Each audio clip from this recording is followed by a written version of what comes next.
आज की कहानी कर्नाटक पुलिस की एक सीरियल किलिंग मामले की जांच पर आधारित है।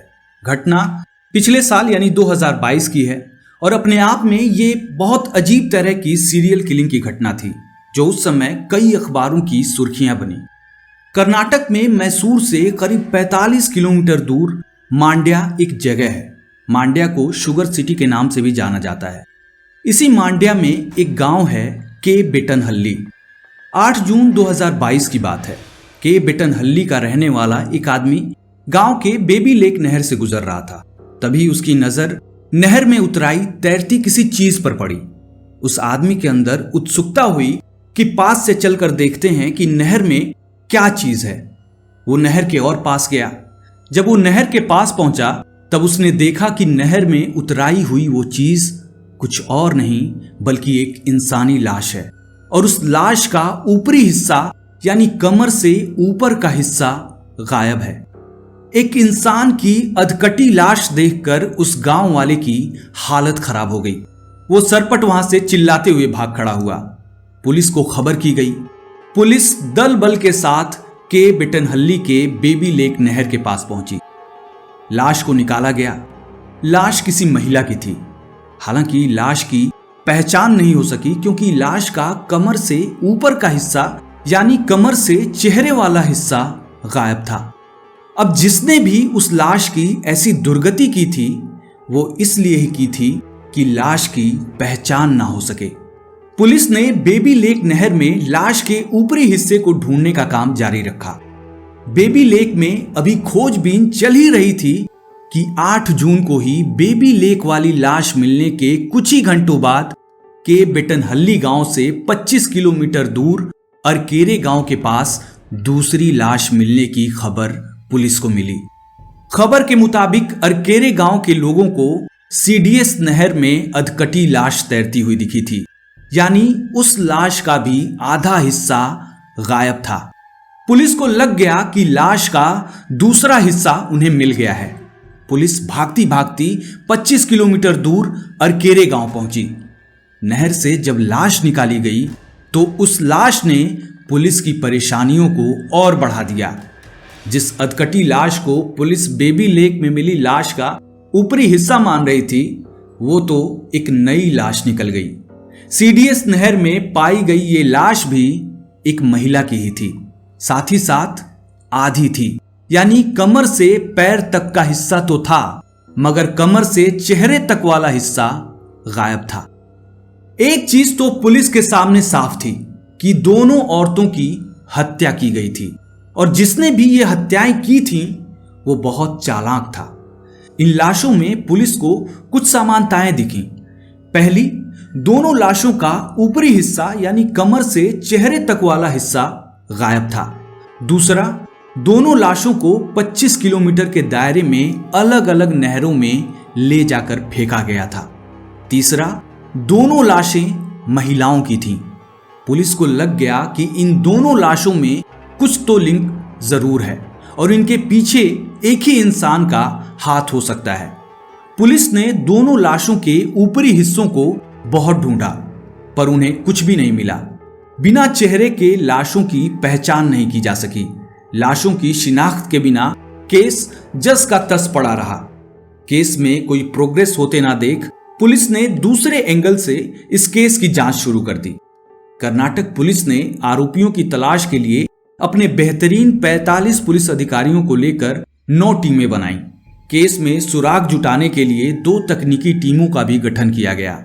इन टीमों का काम था राज्य भर में दर्ज हुई 25 से 35 साल तक की महिलाओं की गुमशुदगी की रिपोर्ट देखना और उनकी जांच पड़ताल करना। ऐसा इसलिए था क्योंकि पोस्टमार्टम रिपोर्ट से पता चला था कि उन दोनों महिलाओं की उम्र करीब 25 से 35 साल के बीच थी। तो उसी आधार पर गुमशुदा महिलाओं के आंकड़े इकट्ठे किए गए। आंकड़े बता रहे थे कि कर्नाटक में कुल 1116 महिलाएं लापता थीं। पुलिस ने इन 1116 गुमशुदा महिलाओं में से ऐसी महिलाओं पर फोकस किया जिनकी डिटेल्स उन दोनों लाशों की डिटेल से मैच हो रही थी।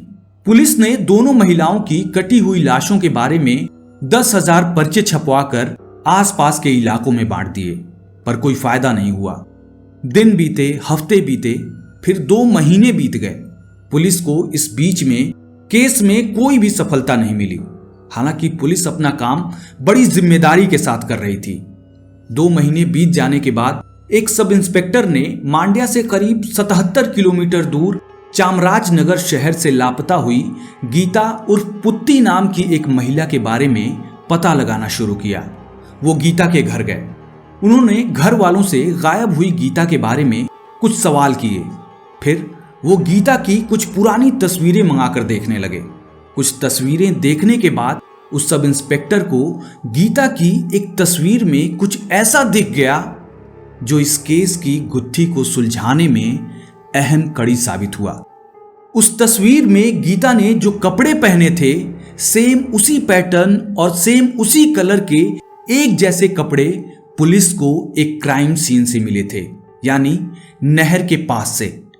इतना तो पक्का हो गया कि नहरों से मिली दोनों लाशों में से एक लाश चामराजनगर की गीता की थी। आखिरकार पुलिस के हाथ उन हत्याओं का एक छोर लग गया। अब पुलिस को इसके सहारे हत्यारे तक पहुंचने की उम्मीद बंध गई। पुलिस ने घर वालों से गीता का मोबाइल नंबर ले लिया। फिर गीता ने किससे बात की, उसकी लोकेशन क्या थी, पुलिस ने सब पता कर लिया। लोकेशन ट्रेस करने पर पता चला कि गीता की लास्ट लोकेशन मांड्या ही थी। वहीं पुलिस को कॉल डिटेल्स में एक ऐसा नंबर मिला जो उसे संदिग्ध लग रहा था, क्योंकि उस नंबर से गीता के मोबाइल नंबर से बार बार बातचीत हुई थी। यह नंबर 35 साल के टी सिद्धलिंगप्पा नाम के एक आदमी का था। सिद्धलिंगप्पा बेंगलोर के इंडस्ट्रियल एरिया पिन्या के एक कारखाने में काम करता था। वो शादीशुदा था और बेंगलोर में अपने परिवार के साथ रह रहा था। पुलिस ने पूछताछ के लिए सिद्धलिंगप्पा को उसके घर से गिरफ्तार कर लिया। जब सिद्धलिंगप्पा से गीता के बारे में पूछा गया तब वो गीता को पहचानने से साफ मुकर गया। इसके बाद जब पुलिस ने गीता के नंबर के कॉल डिटेल्स उसे दिखाए जो ये साबित कर रहे थे कि उसके और गीता के बीच कई बार बातचीत हुई थी, तब सिद्धलिंगप्पा पुलिस के सामने टूट गया। उसने स्वीकार कर लिया कि उसने ही गीता को मारकर उसकी लाश के निचले हिस्से को नहर में फेंका था। पुलिस ने जब उससे इसकी वजह पूछी तो सिद्धलिंगप्पा ने पुलिस को एक ऐसी कहानी सुनाई जिसे सुनकर पुलिस भी कांप गई। सिद्धलिंगप्पा की कहानी सुनने के बाद पुलिस ने एक और गिरफ्तारी की। ये गिरफ्तारी मांड्या जिले की रहने वाली चंद्रकला की थी। चंद्रकला सेक्स वर्कर के रूप में काम करती थी। गीता की हत्या से कुछ सालों पहले ही सिद्धलिंगप्पा की मुलाकात चंद्रकला से हुई थी। धीरे धीरे दोनों में मुलाकातों का सिलसिला बढ़ने लगा। सिद्धलिंगप्पा और चंद्रकला को एक दूसरे से प्यार हो गया। जब दोनों एक दूसरे के बेहद करीब आ गए तब चंद्रकला ने एक दिन सिद्धलिंगप्पा को अपनी आप बीती सुनाई कि कैसे कुछ लोगों ने उसे इस धंधे में जबरदस्ती जाने के लिए मजबूर कर दिया था, वरना वो भी एक साधारण जीवन जी रही होती। अपनी प्रेमिका की बात सुनकर प्रेमी सिद्धलिंगप्पा को ये बात बहुत बुरी लगी। वो गुस्से से पागल हो गया। चंद्रकला के प्यार में अंधे हो चुके सिद्धलिंगप्पा ने उस दिन कसम खाई कि जिसने भी चंद्रकला को सेक्स वर्कर बनने पर मजबूर किया है वो एक एक करके उसे जान से मार डालेगा। सिद्धलिंगप्पा ने पुलिस को बताया कि इसके बाद उसने चंद्रकला के साथ मिलकर 7 लोगों की एक लिस्ट बनाई जिन्होंने चंद्रकला को प्रोस्टिट्यूशन के धंधे में धकेला था। सिद्धलिंगप्पा ने बताया कि उसने और चंद्रकला ने मैसूर में एक घर किराए पर लिया। फिर चंद्रकला की मदद से 3 जून 2022 को अपनी शिकार गीता को नौकरी दिलाने का झांसा देकर मैसूर के किराए वाले कमरे पर बुला लिया। चूंकि गीता चंद्रकला को पहले से जानती थी, इसलिए वो बहुत आराम से सिद्धलिंगप्पा और चंद्रकला के झांसे में आ गई। कमरे पर गीता के आ जाने के बाद मौका देखकर सिद्धलिंगप्पा ने गीता का गला घोंट दिया। गीता की सांसें बंद हो जाने के बाद दोनों प्रेमी जोड़ों ने उसकी लाश को कमर से काटकर 2 हिस्सों में बांट दिया ताकि लाश के दोनों हिस्सों को एक एक करके आसानी से बाइक पर रखकर ठिकाने लगाया जा सके। दोनों ने ठीक वैसा ही किया। सिद्धलिंगप्पा ने बाइक चलाई और चंद्रकला बोरे में भरे लाश के एक हिस्से को बाइक पर रखकर पीछे बैठ गई और फिर वो दोनों लाश के पहले हिस्से को ठिकाने लगाए। इसके बाद दोनों ने लाश के दूसरे हिस्से को भी इसी तरह बाइक से ले जाकर ठिकाने लगा दिया। सिद्धलिंगप्पा और चंद्रकला ने गीता को मारने के बाद उसके गहने और पैसे भी लूट लिए। इसके बाद पुलिस ने दूसरी नहर में मिली अधकटी लाश के बारे में उससे पूछा। तब सिद्धलिंगप्पा ने कहा कि वो लाश भी उसी ने फेंकी थी। उसने बताया कि वो लाश पार्वती नाम की एक महिला की थी और उसका नाम भी उसके लिस्ट में था। 30 मई 2022 को चंद्रकला और सिद्धलिंगप्पा ने गीता की तरह ही पार्वती को भी नौकरी का झांसा देकर मैसूर बुलाया और उसका गला घोंटकर उसे भी मार दिया। फिर उसकी लाश के 2 टुकड़े किए और उसे भी बाइक से ले जाकर अलग अलग जगहों पर ठिकाने लगा दिया। आगे चलकर 8 जून 2022 को पार्वती और गीता की लाशों के निचले हिस्से बेबी लेक नहर और सीडीएस नहर में मिले थे। गीता की गुमशुदगी की जांच की वजह से ही दोनों नहरों की लाशों की पहेली सुलझ पाई थी। पुलिस ने इस केस को लेकर सिद्धलिंगप्पा पर सख्ती दिखानी शुरू कर दी। पुलिस उसके लिस्ट के नामों के बारे में पूछने लगी। ऐसे में सिद्धलिंगप्पा ने पुलिस को एक बार फिर से हैरान कर दिया। उसने कहा कि उसने पार्वती और गीता से पहले भी एक महिला का कत्ल किया था।